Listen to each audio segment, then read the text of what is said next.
这个月19，美国总统川普甲罗西亚总统普京有通电话，讨论停火谈判的代志。了，罗西亚甲乌克兰嘛有交换战俘，想袂到这罗西亚竟然煞对乌克兰发动战争3年来上大规模的空袭，因出动300多架无人机甲飞弹，上无造成13个人死亡，60个人受伤。川普就倒来批评普京，看无伊到底是咧搬倒一出，害死遮尔侪人，而且嘛暗示讲有考虑要对罗西亚发动制裁。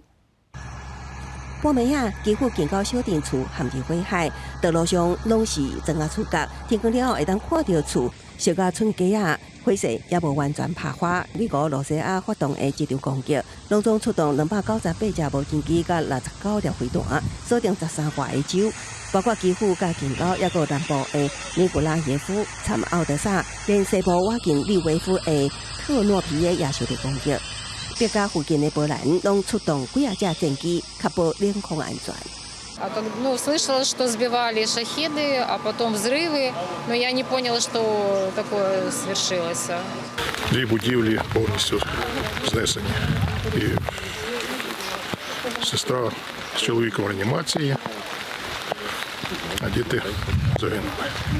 5月19甲普京2点钟通话了后，川普就对外讲，罗乌会展开停火谈判。迄当时普京就已经唔表示意见，佮拒绝出席伫土耳其展开的谈判。就愿意派处级官员参加合同换政府，想袂到顶礼拜六，罗乌双方分3日进行的2000人换政府，拢还未结束。俄国佮发动2022年俄国入侵乌克兰以来规模上大的空袭，这使得川普前意外也特别生气。I'm not happy with what Putin's doing. He's killing a lot of people, and I don't know what the hell happened to Putin. I've known him a long time, always gotten along with him, but he's sending rockets into cities and killing people, and I don't like it at all, okay?